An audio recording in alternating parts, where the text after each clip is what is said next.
Did you know that personal information, like addresses and phone numbers, is collected and sold by data brokers across the internet? Fortunately, Aura steps in, scanning the web, sending you alerts, and requesting the removal of your info when found. Get a 14-day free trial of Aura's full toolkit, including ID theft protection, parental controls, and more at aura.com/safety. That's AURA.com/safety. You need to understand the business, you need to understand the financials, the drivers of the stock, the sector, the competitors. So it is a lot of work to be able to keep on top of all of those factors that could drive the stock. And unless you have a large pool of money that will allow you to adequately diversify through having a number of stock holdings across different countries and across different sectors, you are exposed to that single stock shock. G'day and welcome back to Shares for Beginners. I'm Phil Muscatello. When I started this podcast, I could barely spell ETF. I didn't realise how much ETFs in their various forms had become such a big part of the investing landscape. And I know from your questions how much you want to know about them, so who better to talk to than someone who helps to manage an actual ETF? G'day, Emilie O'Neill. Hello, how are you, Phil? Now, Emilie is from eInvest, a company that creates portfolios that traders actively managed ETFs. How did you come to work in finance? Yeah, it's an interesting one because ever since I was very young, I have been passionate about the industry. I'm not really sure where it came from, but I think I was just attracted to how the movement of capital is such an important area of our economic system. And I always kind of thought that people who worked in finance were quite intelligent, and it's obviously a very fast-paced industry. So it was kind of something that I just always had my eyes on and worked towards that. My goal when I think I was about 14 or 15, was that I wanted to be CEO of Macquarie Bank. So definitely a way to set some high expectations for myself. Look out, Shamara. So what sort of age did that urge come about? From a very young age? Probably about 8 or 9. Yeah. I don't have any family who works in the industry. There's no one, your dad or mum No, didn't push not you at in all. this? It was just kind of really seemed like something that I was attracted to, and I was, always counting my parents' coins and things like that. So it's just an industry I really wanted to get involved with. And as I was working, I kind of developed a bit of a passion for sustainable investing. And I was previously working in an investment bank and doing some banking finance type things. And I just thought sustainable finance was a way to make a positive contribution. It was also a very growing industry. And so I put my hand up for a role at eInvest to help manage their sustainable fund there. Because this is something that I've been trying to achieve with the podcast, is to, first of all, show that the industry is actually a great place to work in. And people are lovely in the industry as well, and especially for women to consider this as an option, because it is still a bit of a male-dominated industry, isn't it? Yeah, it definitely is. I mean, if you look at the statistics, only 30% of women in the ASX 200 are represented on boards. Of the chair people, it's only 18%. So there's definitely a long way to go, but it has definitely made improvements to make it a more friendly environment for both genders and to help recruit women into the industry. And it is a very rewarding career, because you do get to meet with lovely people from all backgrounds of life and skill sets. And you don't necessarily have to have a background in finance or a finance degree to join. I work with people who have started their careers in all kinds of industries, and actually corporate experience is really important to bring those new, diversity of opinions into the industry. You said before about being fascinated by the movement of capital. What do you mean by that? Yeah, so the movement of capital is kind of, one of the big drivers of the economy. So people have excess funds that they may need that they can lend out for people who are in fund deficit to do all kinds of activities. So to facilitate investments in, building a new office tower, or to invest in their own business, to grow. So it's all about basically the borrowing and the lending of money. And that's where finance kind of steps in. And you were 14 and fascinated by that. Yes, I was. It seems weird, but it's true. Okay, so let's move on to ETFs. Now, what are the advantages of ETFs? And you have a little something you wanted to say about that before? Yeah, so where eInvest is an active ETF provider.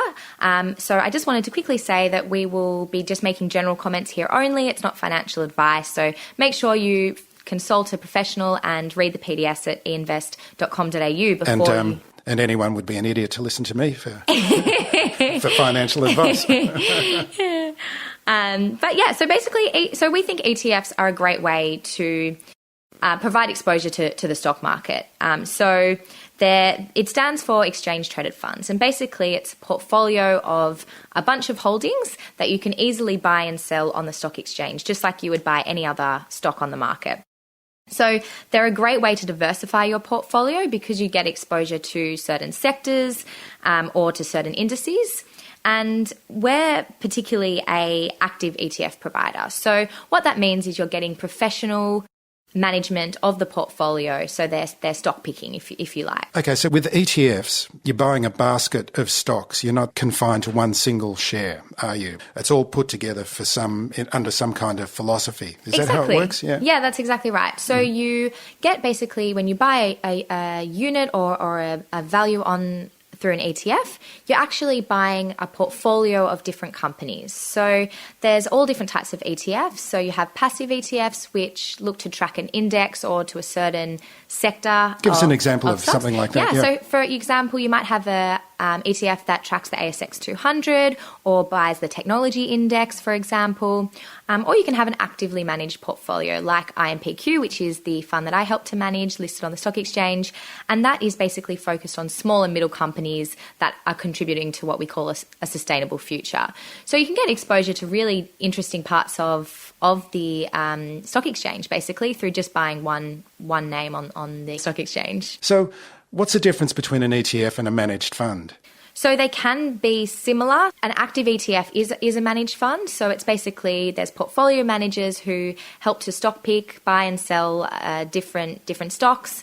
And they'll also typically create financial models. So they're forecasting the revenue and how that looks and running valuation analysis. And they will actually be able to pivot their investment decisions based on things that are happening in the economy or things that are happening on a sector-by-sector basis or across different geographies. And I guess they're doing a lot of research, and active managers are doing a lot of research into picking the companies that they think will be most advantageous. Exactly. So that's the benefit of an active ETF, is you're getting the professional management. So they are doing the research into the companies, in-depth research through sector analysts. So sector analysts are people who are skilled in one type of industry, whether that's mining or retail, and they're really trying to generate returns that beat their benchmark. But coming back to the difference between a managed fund and an ETF. Yeah, so a managed fund is typically, it can be an unlisted, so you can't access it through the stock exchange. So you actually have to apply to buy units in that fund through the provider itself. So it's not. And there's often a minimum investment as well. Exactly. So you have a minimum investment. With ETFs, you're not restricted to a minimum. You can buy one unit. It's just whatever your broker restricts you on a dollar value. It can be $500. There's ones that are out there with a $50 minimum. On this podcast, we've spoken before. One of my previous guests uses the term single stock shock. What's the importance of diversification? Yeah, exactly. So this is a huge one because you don't want to put all of your eggs in one basket. So especially during COVID, where there's stocks that are really going to underperform or might outperform, it's really important that the company's not running out of cash. So diversification is really essential to avoid those large movements in your portfolio. So it actually means not having a large or too much of a large weighting to one type of specific stock, or one type of sector or geography. So, you can diversify by industry, so across financials, retail, again, mining, for example. But you can also get diversification exposure through size of the company. So you might be investing in large companies all the way down to what we call micro caps or really small companies, and also across geography. So you could have developed markets or developing markets, and in investing styles. So there's what we call growth stocks versus value stocks. I think, I'm throwing this question in here now. I think there's also a misunderstanding about diversification, that just if you're in a passive index fund, say that just invests in the top 200 companies on the ASX, that's not real true diversification, is it? Well, it depends on your overall portfolio, I guess. So a passive fund will track an index. Like I mentioned before, you don't have a professional choose the stocks that go into the portfolio. You're just moving along with the market or that specific ETF, a passive ETF that you're tracking. So you are exposed to the ups and the downs of the market. You don't have a professional trying to outperform or pick the best stocks. So you're kind of getting the good, the bad, and the ugly, I guess. So it really depends on your entire portfolio. It can be a good way to diversify in some aspects, but you should definitely supplement that, we believe, with an active ETF like IMPQ, which looks at those smaller middle cap companies. We are an active manager. Do you have a definition of small cap? Yeah, so our portfolio is small to mids. So we have a weighted average market capitalisation of 1.7 billion. So it's a little bit on the upper end of small, but typically we define it as outside the ASX 300. So the ASX 300 is the top 300 companies listed on the stock exchange by value. So that is amount of stocks times the value of the stock. Have you ever Googled your own name? Prepare for a shock because your personal info, including addresses and phone numbers, is all out there. It's all harvested by data brokers and sold legally. Aura is a personal digital security service that scans the internet for your sensitive information and provides a full suite of privacy-enhancing tools. For a limited time, Aura is offering listeners a 14-day free trial at aura.com/safety. That's AURA.com/safety to learn more and activate the 14-day trial period. So when you're looking at these different shares, like a huge amount of shares on the stock market in Australia are small miners and biotech companies. Do you have any other kind of sector allocation that you think about when you're putting together portfolios? Yeah, absolutely. So we like our biggest exposure to sectors are in the healthcare, financials, renewable energy, and also technology stocks. But we are trying to have a diversified portfolio across all of the different sectors. And we also want a bit of global exposure. So even though all of our companies are listed on the ASX stock exchange, we really want some that have revenue all across the world. And an appropriate mix of growth holdings, so they're things like technology or emerging healthcare, but also with more defensive holdings like renewable energy and consumer staples, which tend to be more resilient in terms of fluctuations. But just going back to this kind of one stock shock, imagine if you had all of your money in some tourist-related stocks, like, for example, Qantas, which at the time of recording has been down 47% this year, or Flight Centre down 70% this year, or even Event Cinemas. Obviously, they haven't been able to be open for a while, so that's down 36%. So your portfolio would have really taken a beating. But what happens when you have diversity is that it actually mitigates some of the impact of those large fluctuations, so that if one stock was to underperform really, really poorly, that your whole portfolio wouldn't be down that much. Emilie, another instrument that's used to gain exposure to a variety of assets is an LIC. What's the difference between an ETF like the one that you're managing and an LIC, a listed investment company? So e-invest products are all ETFs, and that basically it's an open-ended fund. So it means you can buy and sell units. You don't have to wait for someone to be on the other side of that trade, and you're getting very close to market price. So there's typically what they call a market maker, which is because that's a big difference, isn't it? ETFs have to have a market maker, don't they? Exactly. So they've got and what's a market maker doing? Yeah, so it's like a third-party intermediary who basically helps to manage that the value of the portfolio is similar to what it's trading on the stock exchange. So you actually have to publish your net asset value every second. And a net asset value means that it's an indicative value of the underlying portfolio, so what the portfolio is worth. So INAV is the indicative net asset value, which is a measure for the underlying value of the holdings. So you're getting very close to the value of the underlying, whereas LICs are closed-ended funds. So you actually need to wait for a buyer or seller if you want to enter or exit your position in a LIC. And typically that means that they can trade at discounts or premiums to the actual value of the portfolio.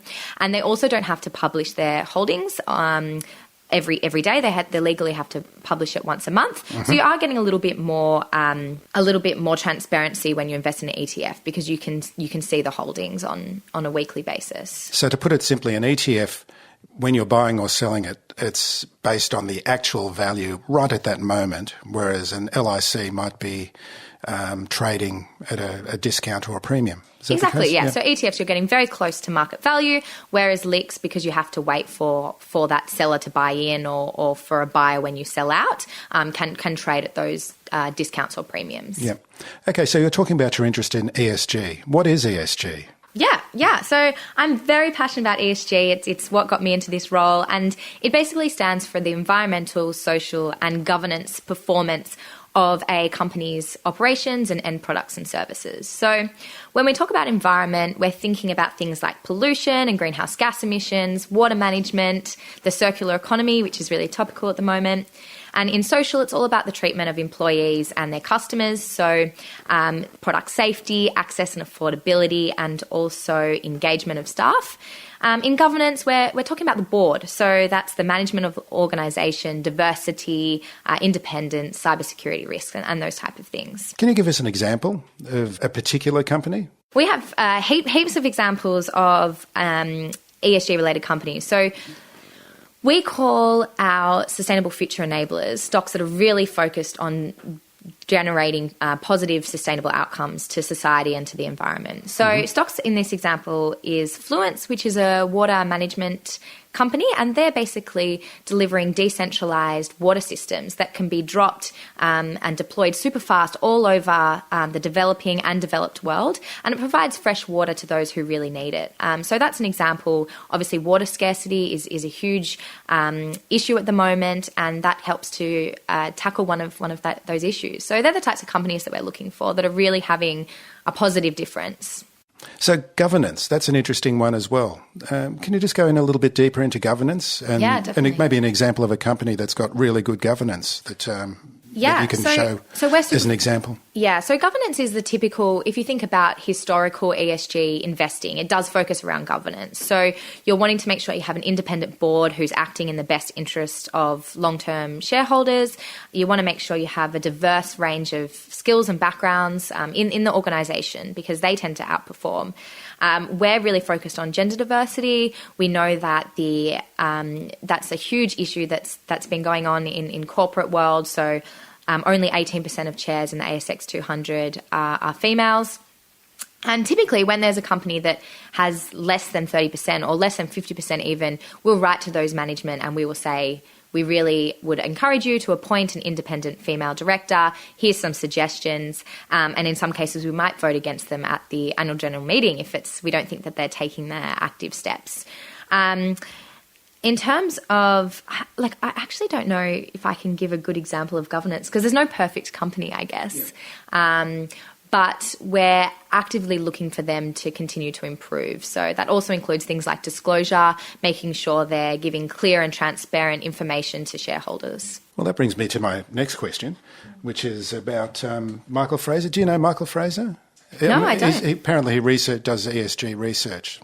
Anyway, so I saw this from a quote from him yesterday on LinkedIn. And he's saying, I have noticed a concerning trend where large ASX-listed companies list all the reasons why they're ethical and should be considered an ESG stock. They join ethical organisations, donate to charity, do community work, promote gender equality and pledge to save the environment, plus more. Investors seem impressed and often suggest them as an ethical company, listing all of the above. Box ticking. Look, it's a really good point. Does it make it different? Make your job difficult? Yeah. Well, it's called greenwashing, and it's basically the idea that corporates and sometimes even fund managers actually make claims to be ethical or socially responsible or sustainable when they may not be. So some of the ESG rating systems out there do work in a bit of a tick-a-box approach. So do you have a diversity policy? Tick. Do you have a sustainability report? Tick. Therefore, they might consider it a sustainable company or it might rank really well. But we do try to break through that noise. And we really are focused on companies that are positively contributing to a sustainable future. And how we do that is focusing on 7 key themes. So we're looking at improved social welfare, better educational outcomes, good corporate governance, better health, environmental services, water treatment and renewable energy. And we've actually developed our own internal ESG and E scoring system, and the second E there stands for engagement. We basically have 500 stocks in our database, and what we're really trying to cut through is on the engagement. So that's all about how is the management tackling ESG risks? What are their approach? How aware are they? Can they talk in depth about sustainability? Do they open investor meetings discussing how important sustainability is for their business? And that can kind of break through some of that greenwashing risk, because typically you can see some executives who might say, go and read our sustainability report. It gives you all the information. But you also see executives that are saying, actually, sustainability is so important for our business because our staff really care about it. Our customers want to see it. It's helped to improve our business outcomes. And they're the types of companies that we're looking for. And I guess a big part of what we're doing is ESG improvement.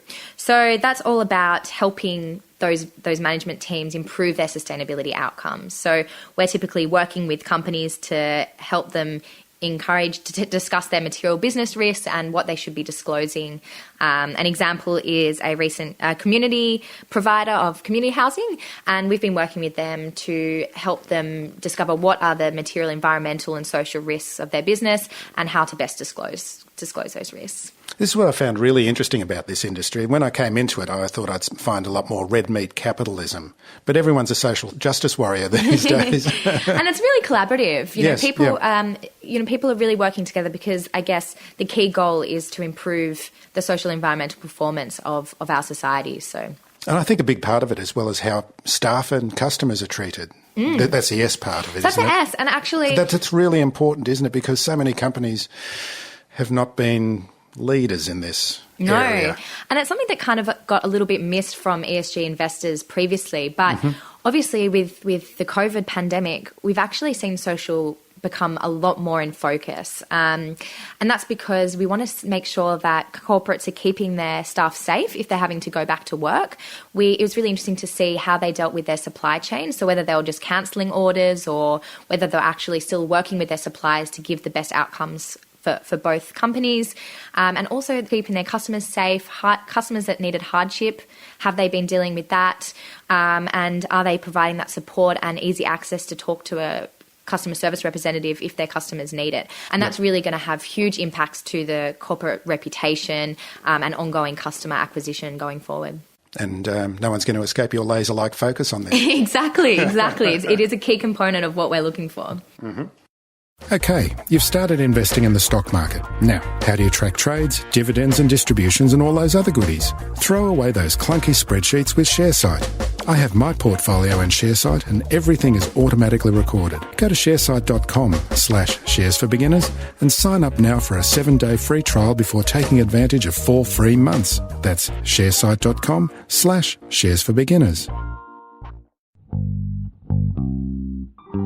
Let's have a chat about the Future Impact Small Caps Fund Active ETF IMPQ, which you help to manage. I do. What do you do? What's the first thing you do when you get to the office and turn on the computer?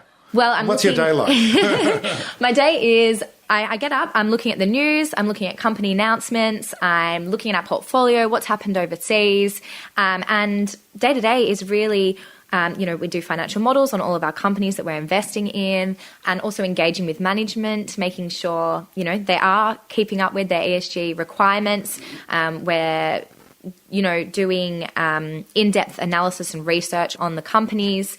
And we get in at 7:30 in the morning. So there's a lot of coffees to start the day. There is a lot of coffees, very caffeinated. At what rate are companies being added or taken away from the portfolio? So we're a pretty active manager. So we're constantly looking at the portfolio, on a day-to-day basis, making sure that all of the stocks meet our valuation criteria. If there's any change in circumstances in the economy, we will adjust the portfolio accordingly. And how often does that take place? Daily. So we're looking to increase or reduce weights on a daily basis. And if there's obviously new opportunities that come to market, we will be taking advantage of those by buying or selling other assets in the portfolio. You use the term weight. Now, this is like a portfolio is, I'm just making a pie chart with my hands here, and the weighting is how that pie is divided, is that right? Yeah. So if you think of a whole portfolio is 100%, and in our case, in the Invest Future Impact Small Caps Fund, we have about 45 stocks in the portfolio, and they will all get a percentage of that pie each. So it could vary from 1% up to maybe around 4 to 5% or 6% in some cases if we have very strong belief that stock is going to perform well. But it's basically just the weightings is the piece of the pie that each stock represents. And how much is income part of the portfolio? Yeah, so income isn't a huge focus for us in the portfolio. We're more about capital growth. So how is the fund tracking? Yeah, so IMPQ's goal is really to find new and interesting smaller companies that are contributing to a sustainable future. So they're typically solving these large global sustainability challenges like climate change or tackling social issues. And they're usually doing this on a global scale. So the term that I find that really sums up our approach is do good while doing well. And that's all about the idea that our focus on sustainability and ESG performance actually provides capital to firms who are doing good things for the world, but it's also enhancing the returns of our portfolio. So companies that perform well on ESG tend to actually are better at managing risks across the whole of their business. They have less ESG controversies. They have a greater ability to attract and retain key staff. And they tend to be in industries that are growth industries. For example, they're not producing coal, which is phasing out under new climate goals. And our fund has done really well. So we have received 9% over the benchmark in the last 12 months, which is it's pretty good. Which is good. And typically that's what research has suggested, that ESG funds do tend to perform well and typically experience less volatility. And with the COVID downturn, actually a lot of ESG funds tended to outperform, and that kind of renewed the interest in the space. So are you able to talk about any of your favourite stocks? Any personal favourites? Yeah, absolutely. So we have a stock called Genetic Signatures, or GSS, and that is that the ASX code, is it? That is the ASX code. But we're not recommending it for anyone to buy? Well, you don't want single stock shock like we spoke about before. But basically, it is a rapid pathology testing kit, and so it can detect infectious diseases within 5 hours.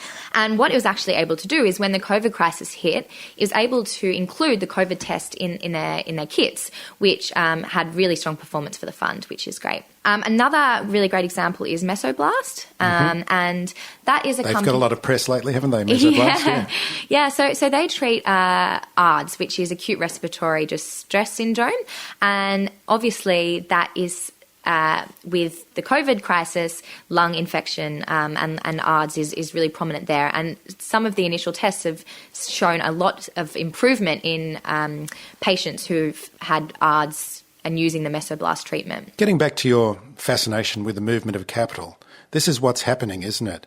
That capital is helping to develop new technologies, new ideas, new ways of doing things. Exactly. And that's what we like to see as a bit of our role. So we participate in capital raisings when companies are raising money to do new projects. And that really helps to facilitate the movement of capital into companies that are doing good things and to help improve and drive those outcomes and away from companies that may not be contributing positively to society or the world in general. So that's what we think is a huge benefit for investing in a sustainable way, is because you're basically driving how the economy moves going forward. Have you ever made any investing mistakes yourself, personally? Should have bought more IMPQ in the downturn. I think a lot of my investing background has been in ETFs, actually, funnily enough. I think that if you don't have the time to adequately research, because you need to do you really do need to research to make any kind of purchase. You need to understand the business, you need to understand the financials, the drivers of the stock, the sector, the competitors. So it is a lot of work to be able to keep on top of all of those factors that could drive the stock. And unless you have a large pool of money that will allow you to adequately diversify through having a number of stock holdings across different countries and across different sectors, you are exposed to that single stock shock. And I actually did invest in one individual stock, the Reject Shop, back in 2017. It had a really bad run. I was luckily enough able to wait till it recovered and sold out basically the cost I bought it at. But it was just an example of, I had that shock to my portfolio because I had invested in that one stock and it didn't do so well. And did you research it? I did do some research, and of course I was familiar with the product myself. But it's just an example of how, diversification is key, because unless you can, afford to have those big fluctuations in your portfolio, you should be buying something that gives you diverse exposure. So in that example with the reject shop, what was the mistake that you made? I think it was just things were changing. People were tending to go to Kmart instead of the reject shop, and the stores weren't doing so well, and they weren't very strong online. So I think there was a few issues at stake there.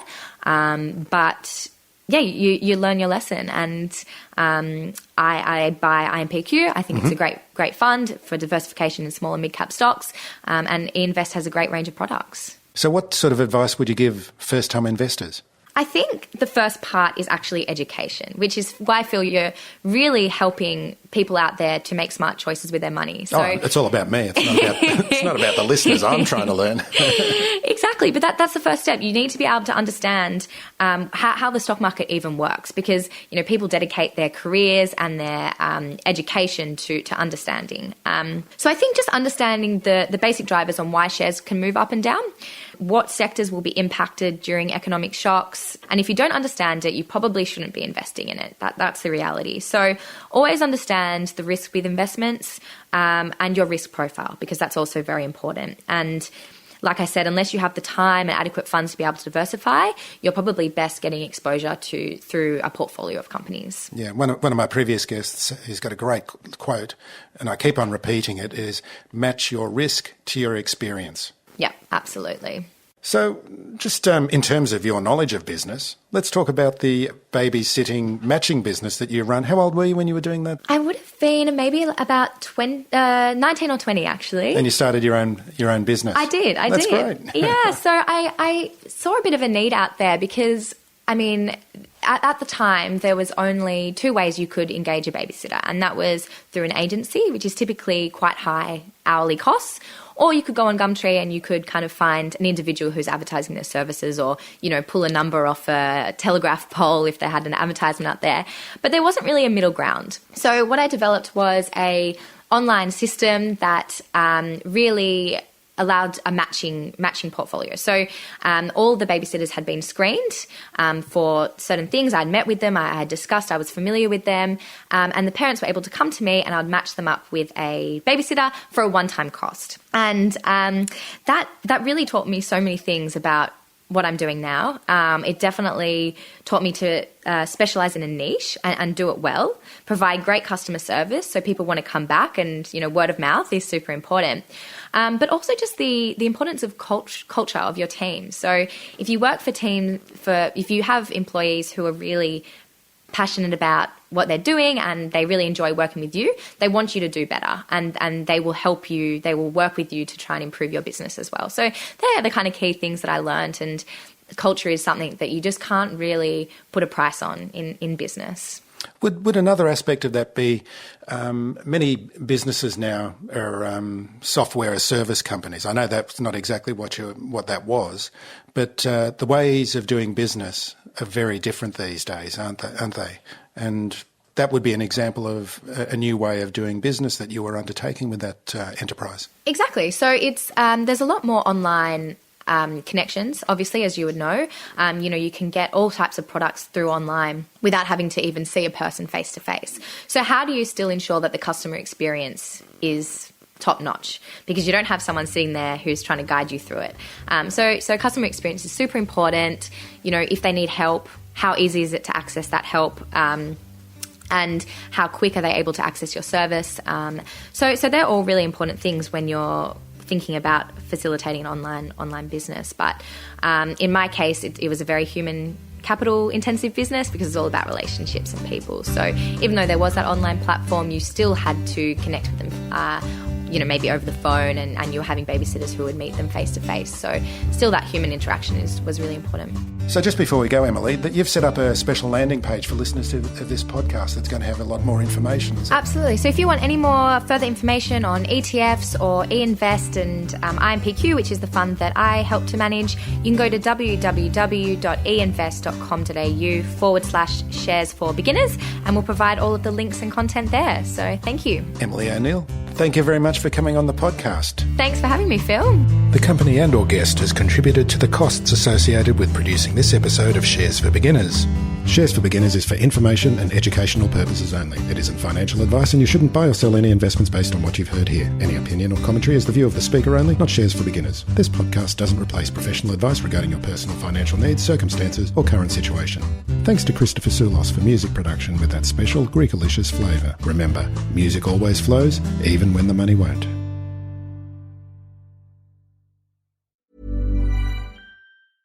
Did you know that personal information, like addresses and phone numbers, is collected and sold by data brokers across the internet? Fortunately, Aura steps in, scanning the web, sending you alerts, and requesting the removal of your info when found. Get a 14-day free trial of Aura's full toolkit, including ID theft protection, parental controls, and more at aura.com/safety. That's AURA.com/safety.